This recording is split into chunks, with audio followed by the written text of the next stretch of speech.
Welcome to Outrage Overload, a science podcast about outrage and lowering the temperature.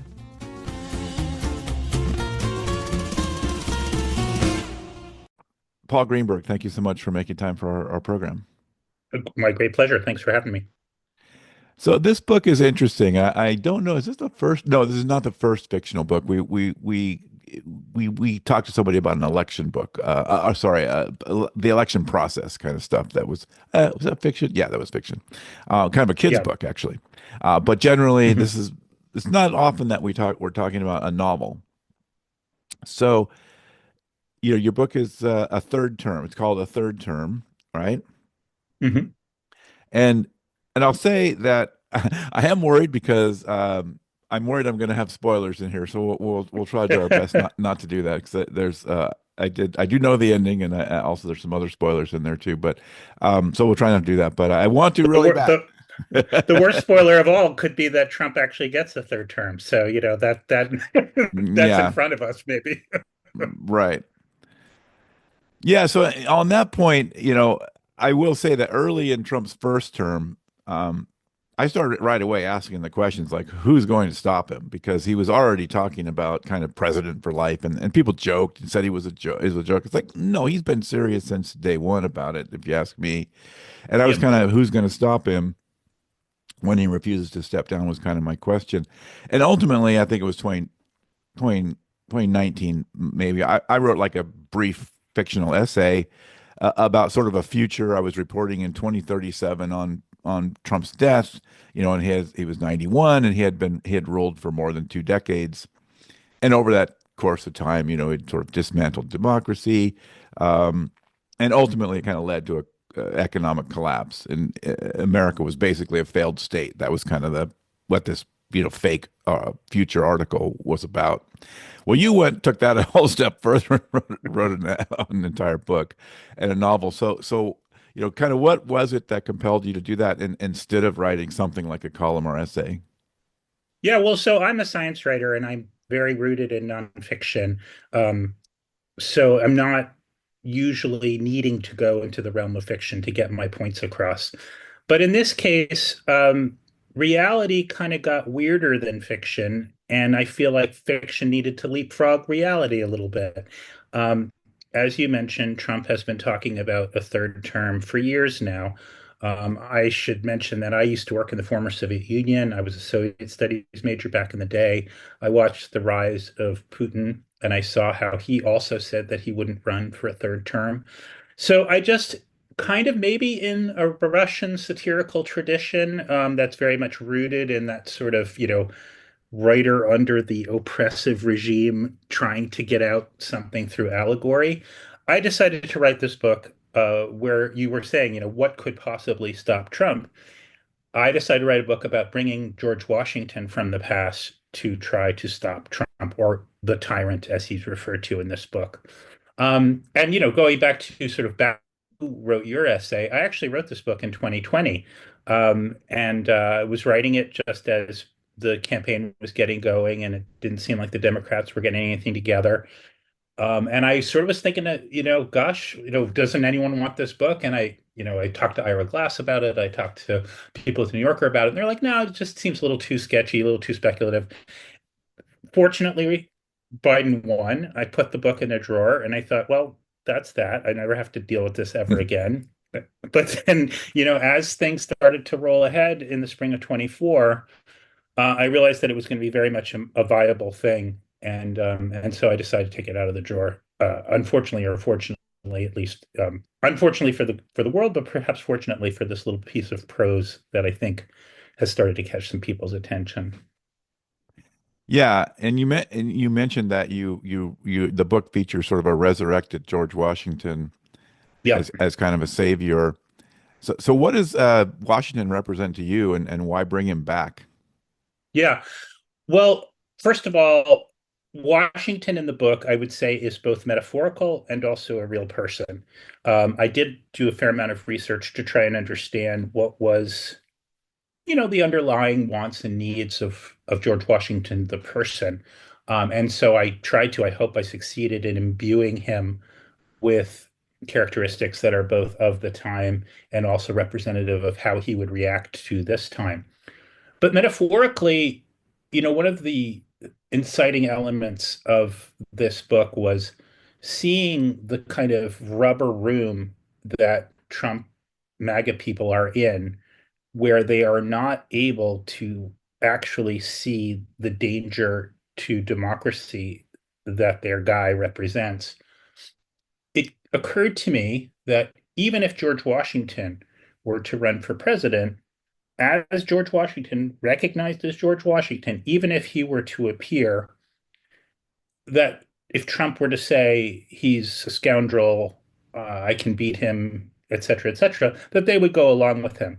So I kind of wanted to kind of make Washington into this embodiment of all these things that supposedly we as Americans support, engender, want to share with the world, and put it up there against this Trump-like tyrant, and just to see what would happen. And so the book is kind of a playing out of that scenario. And as you probably saw, he's Washington ends up not being a shoo-in to beat Donald Trump, or the tyrant as he's called, in 2028.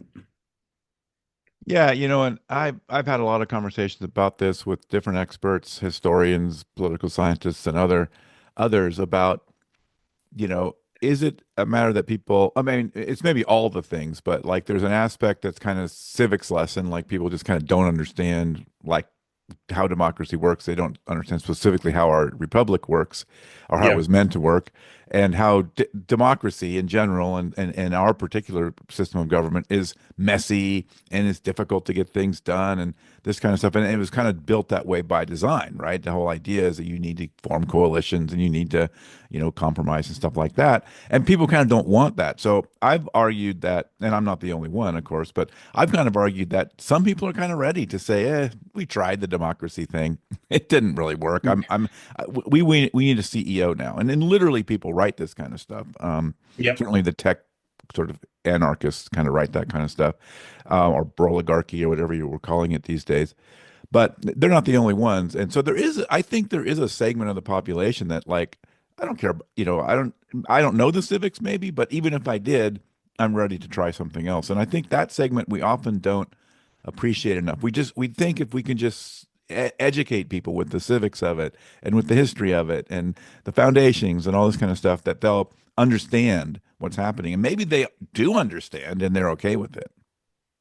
Yeah, I mean, as Joni sang, um, don't it always seem to be so? You don't know what you've got till it's gone. Right. And I think a lot of those people who are kind of looking for an easy turnkey solution to government in the form of a CEO or an autocrat or a dictator, don't really understand what privileges and rights they have.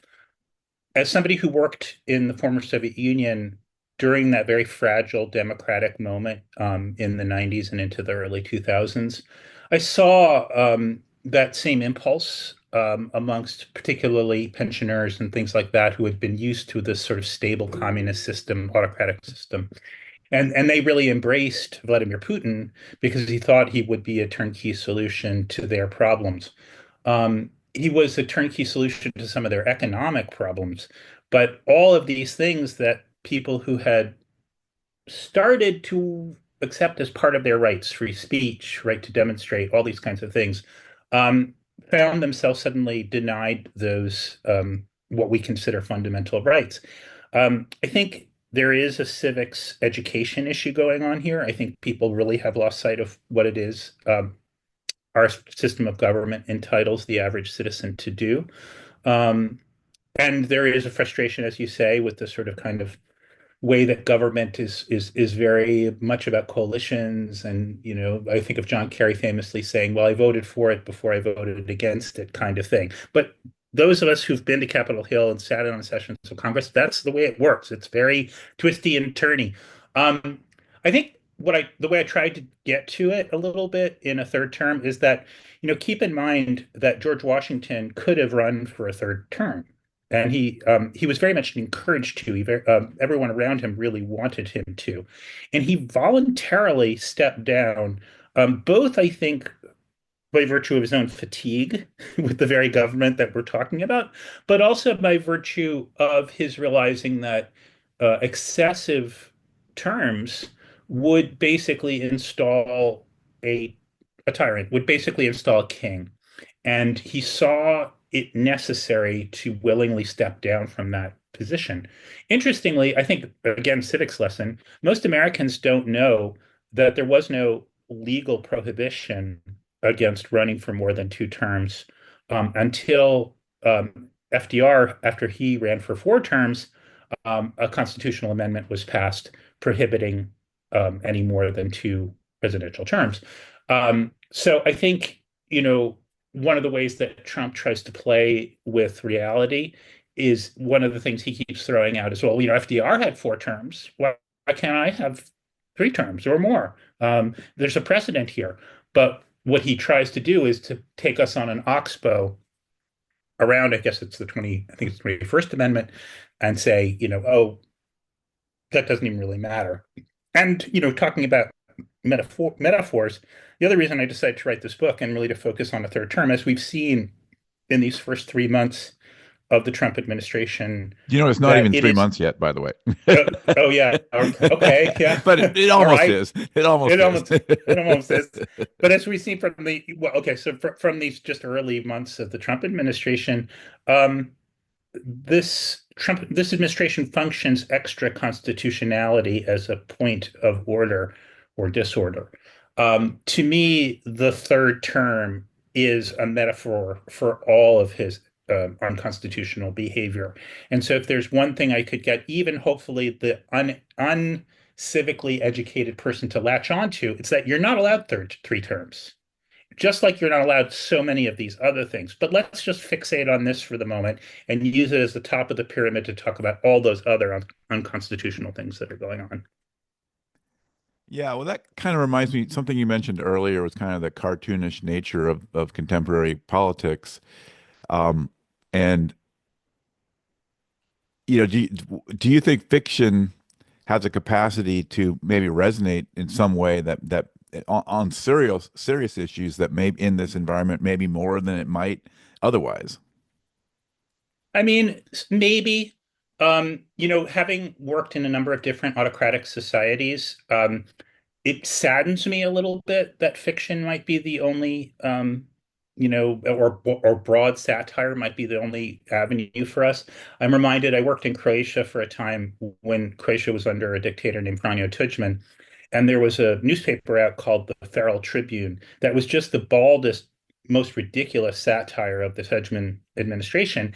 And they did that sort of bald, broad satire because, in a way, it was not actionable from a legal point of view. It was very clearly satire. And so, in oppressive states, people often turn to satire as a way of kind of getting around the authorities. I'm hoping that that's not the case yet in this country, but I also think, so Washington occupies a very special place in the American unconscious. A few years ago, there were a pair of former Soviet painters came to this country, emigrated, and they kind of did a paint by numbers experiment where they asked Americans, they did a sociological survey, and they asked, "What would you like to see in a painting?" And the three things that Americans wanted was the color blue, nature, and a founding father, preferably Washington. And then they made a painting out of this whole thing, and you could probably find it online and grab it for your show if you like. But in a way, what I was trying to do with this book is make that painting and put Washington, even the most conservative, rabid MAGA person will give a little time to Washington. So, in a way, it's kind of the bait on the hook that maybe people could give uh, a left of center, or even let's call it a moderate position, a little bit of time if Washington is involved. That's my hope anyway. I also, I come the other, the reason that I actually have any public face at all is to actually write a lot about fish. I got a fish on my hat, I got a fish cup. And in aquaculture, in fish farming, there's this thing, there's an attractant that you always put in aquaculture feed. Aquaculture feed is composed of all this crap, like, agricultural byproduct, da, da, da, da, da. But then you just throw a little bit of fish oil in the pellet so the fish will eat it. So Washington, in my case, is the little bit of fish oil in the pellet so that maybe people on the right will take a bite. Yeah, I mean, language is such a challenging issue right now, right? I mean, you just don't- you, it's hard to tell what kind of language is going to resonate or trigger people. And Yep. I know there's a group PACE. I forget what PACE stands for, but they've done a bunch of work on this. Did you look at anything like that in writing this book to try to have, I don't know, inclusive language may not be quite the right word, but avoid sort of triggering language? Not really. I mean, so as I mentioned, I wrote this book in 2020, and if you'll recall, that was the height of Black Lives Matters. And I think one of the reasons I couldn't sell the book then was, believe it or not, there was a whole constituency on the left that didn't really want to talk about Washington at all, because suddenly Washington wasn't the founder of our country; he was a slave owner, and actually a pretty brutal slave owner, to tell you the truth. I mean, he had, as is evidenced in my book, which is based on pretty solid research, he was not great to his slaves. So anyway, so the idea of Washington as a hero back in 2020, believe it or not, was kind of off the table. So I suppose I should have maybe heeded that advice and been a little bit more sensitive. Maybe I could have published the book back then. But now things I think have moved on, and I think we're ready to kind of think that, flawed as they were, the founding fathers had great integrity, great vision, great flexibility about government. And so bringing them back on stage at this point in time seems to kind of work. Your other question vis-a-vis language was the tricky part. The trickiest part of this book was trying to get Washington's voice correct. And I did read a lot of his letters. I read, but at a certain point, if you go too remote with your language, people can't follow it. Like if we really heard Washington as he spoke and wrote, it's so twisty and turny that we wouldn't be able to follow it. So at a certain point, old language just becomes sort of old language you can understand. And so there was a kind of rendering to the past and then re-rendering it so that it would read to a contemporary audience to some degree.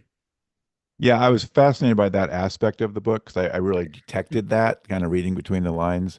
Because I'm kind of fascinated with this whole idea, like all the science fiction stuff and stuff that goes back in the past, and you like go to the 12th century, and somehow you're able to understand people. Like you would not understand anybody, right? But at Right. least in the 18th century, we probably would have mostly understood the words or the speaking. We Yeah. wouldn't always have understood like the meaning of these phrases and stuff. Like we have lots of phrases we use today that Washington would have no idea what that phrase meant, even though he could Yeah. understand the individual words. Yeah, like I always think a few years ago I was at a 50th birthday for a friend and we went to an axe throwing place. You ever been to one of those? And Yeah. not my usual environment, but hey. And there was a little note on the coaster. It said, "Happy with your experience? Don't forget to Venmo your expert." And I was thinking, you're expert, you're with expert. And I was thinking, gosh, 1,000 years from now, if they were to excavate that coaster and they'd be like, they would puzzle over that. Right. Yeah. And there's a lot of stuff that Washington's speech, but the other thing that I wanted to show is that Washington, as all of the founding fathers were highly ahead of their time, highly radical, highly flexible, having to adapt to this really crazy situation that they put in motion. And so one of the things that my personal favorite thing about this book is that when Washington wakes up from the past, there's no like, what is this strange laminate you call plastic? There's none of that. He just immediately he knows what's happened. He's like, I seem to find myself outside of my native chronology. Has a tyrant arisen? And he's just of course. And so and in a way that's a bit of narrative efficiency because then you don't have to go through all this stuff because I think that we've all been exposed to so much time travel narrative. So I think it's kind of fun and funny that he's like, okay, 21st century, let's go. Right. Yeah. Well, and you come up a couple times, and I was wanted to just talk about a little bit that you never the president in the story is called the tyrant, Yeah. and he's a deal maker, Yeah. and so. why'd you make that choice? Like, does it say anything significant about why you chose not to use a name? Yeah. Well, first of all, I think that Trump gets his name said too much. And, if you'll recall, when he first won the Republican nomination, an Italian columnist named Beppe Severini, who contributes to the New York Times from time to time, he, in the wake of years and years of Berlusconi, who you might remember was, ruled over Italy for years in the same kind of buffoonish, ridiculous kind of way. But one piece of advice Severini had that really stuck with me is don't give him air. Every time you mention his name, you elevate or infect the media space with his name. So, and I was also thinking, well, what would make Trump really mad is to not even be mentioned. So I thought that was kind of fun. The other thing is, I think if you fix it and attach it to a name, then you're married to it absolutely being that person. So it kind of cuts into your ability to kind of jazz improvise a little bit on the whole thing. The interesting thing came up. So I don't know if you know, but so the cover, which I'll hold up, is by Barry Blitt of The New Yorker, who does so many of those great Trump covers. And when Barry and I were going back, and we got to know each other because I'd done a piece for the New York Times a few years ago about Hemingway. It was sort of about if Hemingway had never lived, how many more big fish would there be in the sea? But anyway, Barry did an illustration of Hemingway, so I had his address, and so I wrote to him. I said, "Would you want to do this book?" He said, "Sure." So we worked it out. And my initial vision for the book was that it was going to be over the tyrant's shoulder, over Trump's shoulder, looking at Washington, and so there would be no facial recognition of who he was. And the way when you work with an illustrator, they do pencil sketches first. And so he worked up that version, but he also worked up the version that is now on the cover. And I realized that if I went with the cover just shot over the shoulder without any face, that it wouldn't read as a Barry Blitt cover. And, I don't know if you are a New Yorker reader or whatever, but in my social circle, like you see a Barry Blitt cover and it just pops. You're like, oh, this must be serious. This And, must be and important. even if you're not a New Yorker reader and you don't even know that name, you recognize the style we're talking about. Exactly. So I was like, I had to make a command decision at that point and be like, because we were under the gun time-wise, he needed a decision, to then bring it to color and so forth. And I was like, you know what, this is the thing that reads. And Barry's Canadian, by the way. And I think that his ire at the unconstitutional nature of Trump translates itself into the way that he renders Trump. And that energy I wanted as part of the book. So, I think the cover works. It is a slight um, problem because in the wake of this, and we've been watching this since Trump 2.0 started, where people don't want to engage with Trump at all, right? I mean, you must have friends who've stopped reading the news, who've stopped engaging in any way, shape, or form. So when they see this cover, they're like, ugh, I don't want to go near that. And Barry and I actually have been talking because there's going to be an audiobook shortly. And we've been talking about doing an alternative cover where there is no Trump on the cover and it's just Washington riding on a horse toward a modern New York City skyline, looking over his shoulder, hailing you all forward. So we might do that just to kind of hopefully pick up the people that will automatically not look at a Trump face. And I understand that. But it's a kind of TBD at this point. Hmm. So, you know, let's get a little, I mean, I guess we've been somewhat serious throughout this, but I want to get a little bit serious here. So, Washington's not coming back. Yeah, A lot of people, say there's no cavalry coming, or yeah, we are the last stop. yeah, So, you know, where are you with all that? What do you think? Where do we go with this? What is there a yeah. savior somewhere? We just haven't found it yet. Well, so it's funny because I've been touring with this book on campuses a lot. Cornell, McGill, William and Mary. And what I've been talking to young people about is that we do have a crisis in leadership in this country. And, you know, you have to decide that you want to lead people. It's not a pleasant thing. I've been a leader in the past. It's a lot of responsibility. It's a lot of effort. You put yourself on the line. But I guess what I've been encouraging is for young people and everyone who has a slight instinct to lead to follow that instinct forward. As far as the Democratic Party is concerned, or any opposition party that might take shape, um, I was really encouraged by Cory Booker's like 25-hour talkathon on the Senate floor. I mean that was pretty gutsy. It was pretty bold. That made my ears perk up. I'm glad to see Bernie and AOC drawing the crowds that they're drawing, and getting the energy going. Um, uh, I do think it was a tragedy that Biden didn't do as he promised and step down, or say he was stepping down after 2 years. And no shade on Kamala, but what's she going to do in a 4-month campaign?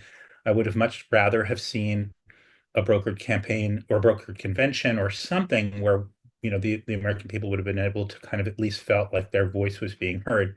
So going forward, we're still pretty early on. I think let's really start focusing on who our leader is going to be in 2026 and 2028. But B, where really the focus needs to be is on elections integrity. We are already seeing the Trump administration challenge electoral systems, trying to break down the firewall between the federal governments and the states that are by constitutional law empowered to run elections. So, if there are any, foundations or nonprofits or any kind of activists out there, the place to throw your shoulder right now is behind elections integrity, because I think that's the only thing. I think that's going to be the linchpin going forward. It doesn't matter what leader we select if the elections aren't working, if the election system is not working, we can't get rid of this guy.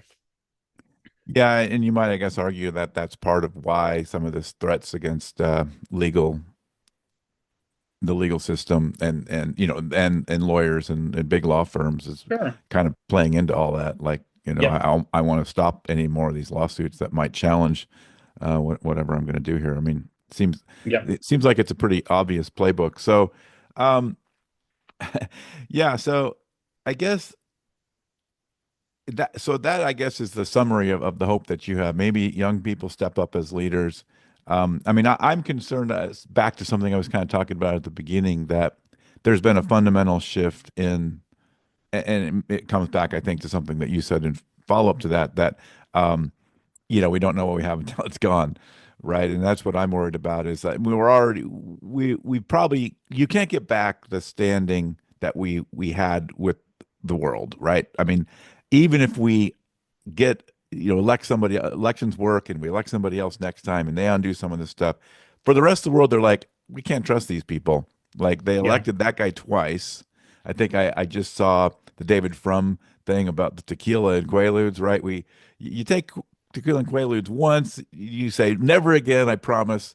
Then when you do it the second time, like pretty much maybe you've got a problem. So I Yeah. think that we can never get that back. The world is going to move on without us. They're going to stop buying our weapons. They're going to stop taking us seriously in as seriously at least.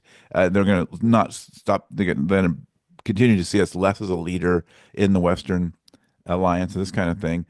So we can't get that back, no matter what president we elect in the future. Probably, I mean, I don't know. That would be a long generational thing to somehow get that back. Um, and I think you see the same thing with Doge has already infiltrated a bunch of the government systems, and both eliminating them or eliminating so much of the people that a bunch of those government services we'll probably never get many of them back. And even if in a best case scenario, we won't get many of them back. And, the ones we do get back will take a long time to build back again to provide just the services that kind of need to be provided with all the destruction. And then there's the data part, right? They've also already extricated all that data. It's like we're Yeah. screwed on that. Like you can't get that back. That's gone. The tech bros have it. So, this whole I think this whole mentality that to some degree the Democrats have kind of been the I guess the figure for this is preserving the past or whatever, right? I mean still sometimes try to sell that they're the revolutionaries are going to change everything. But in reality, for a while now, the Democrats have actually been the ones, sort of the establishment saying we're going to preserve it. And I think, like I said in the beginning, there's a lot of people that actually don't want that. Like they want something new. They may not know what that new thing is yet, but they're looking for some kind of a future vision. And I think when you talk about looking for new leaders, that's what I mean. Trump has Project 2025. It's a vision, may not be the vision a lot of people want, but it's something. Yeah. There's no opposition, as you said. It's not just Democrats, but right now, two-party system is kind of where we're at. But unless we can have, so it seems like we need an opposition effort of somewhere, whether it's a coalition, whatever it is, that can present a vision. Like, what does this future look like? We've already broken a bunch of things. We can't just say we'll somehow make it like it used to be. That's not happening. Yeah. They've got to have some vision for the future. That's my take. Any thoughts on that? Well, I remember after the election, a friend of mine said that the Democrats kind of had become the party of McKinsey, with that huge consulting firm, and sort of looking, listening to messages and sort of, okay, this guy's saying this woman's saying that, da da da da. Okay, let's put it through the kind of consulting machine and come out with this sort of vanilla message that sounds okay. Um, but what in the end they ended up with is something that might sound okay, but doesn't feel okay. And I think, that's one of the things that you can say what you will about Trump, but there's a emotional resonance that is going on and that goes on, I think, between successful leaders and populations. So I think, as I mentioned earlier, I think the people who are closest to kind of tapping into the feeling right now are AOC and Bernie. I mean, look at the crowds that they're gathering. Um, Look at the idea of a party that would truly address the middle class. I think a lot of people were hoping that this would happen under Obama back in the day. And then one of the first things that Obama did was bring in, basically the banketariat, like the same old wealthy Chicago school, look, just the classic sort of structure, that we come to expect. Sorry, you were going to say? I was just going to say he put the same guys that were in charge that caused the financial crisis back in charge again. Right, right. And he didn't and that's frankly part of the problem of being an inexperienced politician. I mean, I think when Obama came in, he didn't know what he was doing, and so he probably was kind of like, I always imagine the day after you get elected president must be one of the most terrifying moments, in your life, right? Because like, oh my God, I got to run this thing somehow. And probably he was swayed by people who had some experience and so forth. And even you can look at Trump, he was disaster out of the gate in 2016, or 2017. He's equally disastrous out of the gate in 2025, but he's moving precisely in ways that do whatever it is his agenda is meant to do. So to start out with, I think let's go with where the emotion is. Let's go with who's connecting, rather than saying the right things. Um, and then, I do agree with the sort of, basic message of the Bernieites that's just like, it's really about middle class well-being, financial well-being.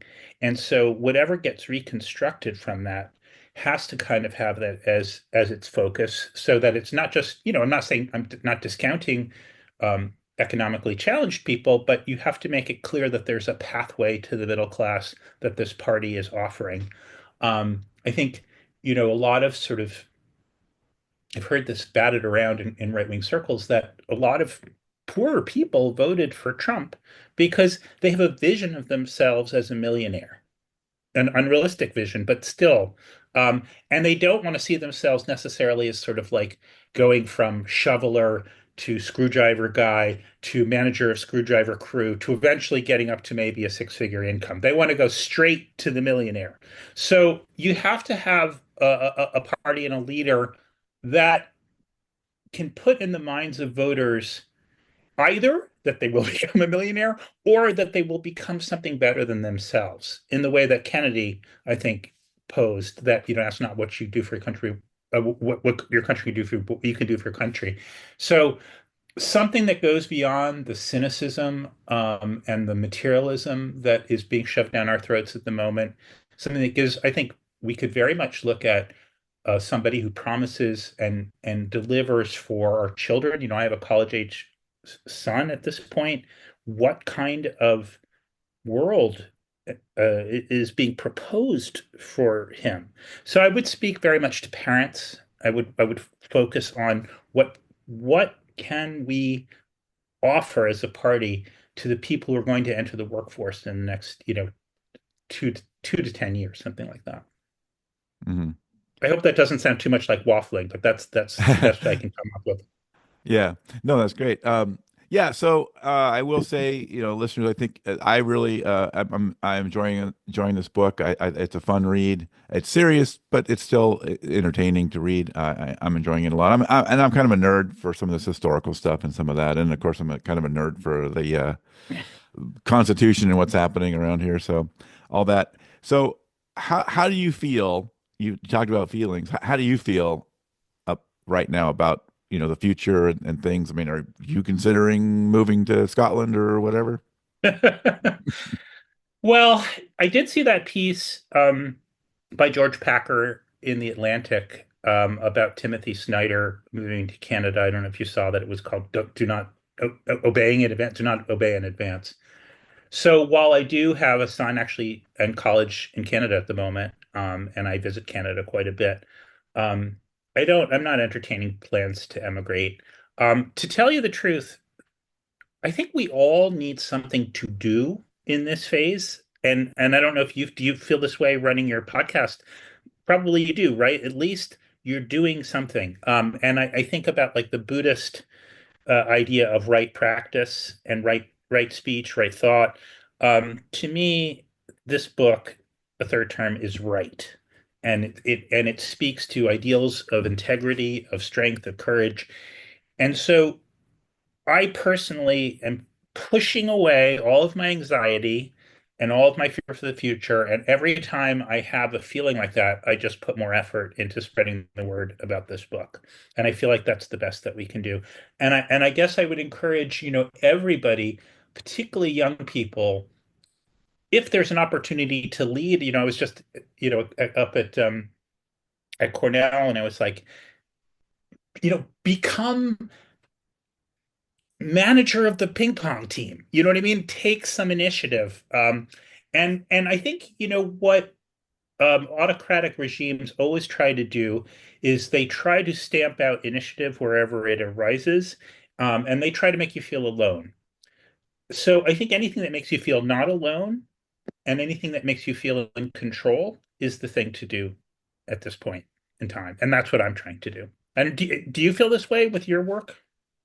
Oh, 100%. And I also think the idea of community right now is really huge. I'm glad you brought that up because I think that's a huge one too. Because, yeah, we're not in this alone. So work on work on building that community, making those connections, serving people. I think that's one of the best things we can do. Absolutely. And if I can add on to that, one of the things that has been really encouraging to me is the response I've gotten from independent bookstores with this book. I've literally been reaching out directly to independent bookstores and saying, want me to come, want to carry this book. I think the independent bookstore is going to be the unsung hero of this next 4 years. Because you think about it, you can shut down a library, you can delete a digital file, but you can't get rid of a bookstore unless you burn it down. If you start burning down bookstores, I think we're probably going to get some serious opposition to it. So kudos to all the independent bookstores, and I think any place that can organize community is going to be vitally important. And I think the independent bookstore is going to be one of those key places. Yeah, that's a great thought. Yeah. I mean, I love libraries, so I don't want to discount libraries either. But yeah, No, I, independent book. I don't I'm just saying, it's like, who knows what they're going to do with Right. federal funding for libraries and things like that. And yes, I'm all with you. And I'll read. I'm reading in a public library in New Hampshire next month. So, so, so by all means, bring all the libraries you can, but also know that we need to diversify our gathering points and figure out ways around censorship and oppression. Mm-hmm. 100%. Yeah. I love it. Well, I want to thank you for writing this book. I think I think it's something that that people really could use right now. I think it might reset things a little bit to read a book like this. And so, Paul Greenberg, thanks for writing the book, and thanks for making time for our show. Thank you so much, David. Thanks for having me.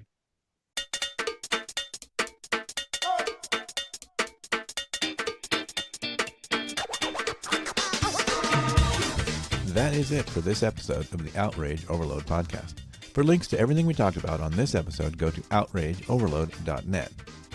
Want to dive deeper? Check out my Substack at outrageoverload.substack.com or outrageoverload.net/newsletter for more insights beyond the podcast.